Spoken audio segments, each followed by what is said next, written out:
Hi, and welcome to PowerPoints. We're here at Black Veatch World Headquarters here in Kansas City, and joining me now is Chris Klausner. Chris is the Managing Director of Management Consulting here in Black Veatch. Chris, thanks so much for taking the time today. Thank you, Russell. Chris, let's talk a little bit about the polar vortex, the crisis that happened a couple of winters ago in the Northeast. We had a lot of demand for power generation, but we didn't have enough firm pipeline capacity to supply the gas. A lot of those gas supplies were diverted for home heating, and that caused power prices to increase quite a bit. What steps has PJM taken to help avoid that kind of situation in the future? Yeah, so as you mentioned with the polar vortex, we did have some price spikes both on the gas side and on the electric side. The price spikes on the electric side were driven by a lot of forced outages among generators. So they essentially weren't as prepared as they should have been to meet demand when it was called on. And so what happened is there was a lot of forced outages, power prices spiked, and so PJM went back and looked at the market. They also looked at kind of the history over the last 7-8 years, and they had noticed a declining trend in availabilities and an increase in forced outages.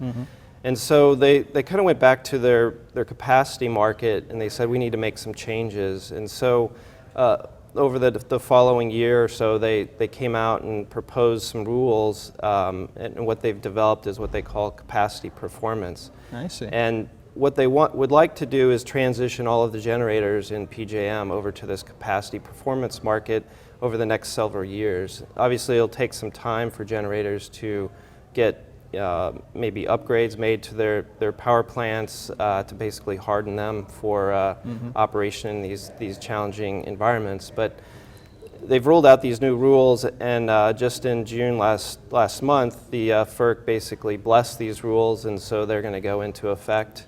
And essentially what they've done is created a much more stringent requirement for generators to be online.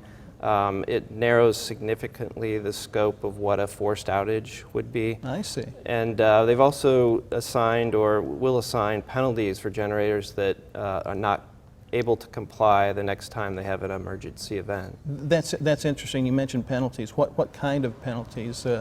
How strong are those penalties? They can be fairly significant, up to several $1,000s per megawatt hour for each hour that you're offline during one of these events.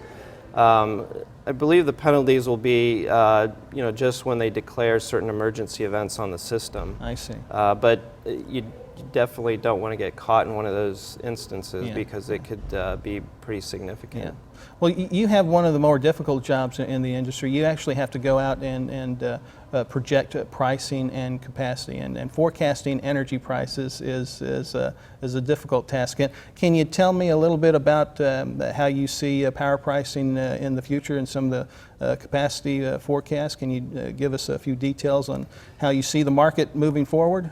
Yeah, it's definitely a moving target trying to forecast energy prices, particularly with volatility we've seen in oil and natural gas over the last couple of years. But we have a very extensive team that really drills down into looking at energy prices. We produce what we call our energy market perspective, which is a 20-year price forecast, and we look at energy prices, we look at emission prices, we look at gas, coal, oil prices, and we take all these pieces, build them up, and come up with a price forecast. And we do that regionally. We look at PJM market, we look at the knee pool market, we look at all the markets across North America. When we look at it on paper, what we would expect is that capacity prices should increase because there's a higher threshold for performance. Right. There's also going to need to be some upgrades made to existing power generators. For example, some of them may choose to put in dual fuel capability. Some of them will go back and recontract for firm natural gas supply or firm up their gas supplies. So there's going to need to be some investments made over the next few years to position all the generators to be able to meet the capacity performance requirements. And naturally, we'd expect those to drive prices up in the capacity market. However, you've also got just the nature of the bidding into the market, and so some of those capacity price increases could be tempered just by generators' bidding strategies. So it'll be very interesting to see how this unfolds. One of the things that happened with the capacity performance is PJM delayed their annual market auction. Normally would have occurred in May of this year.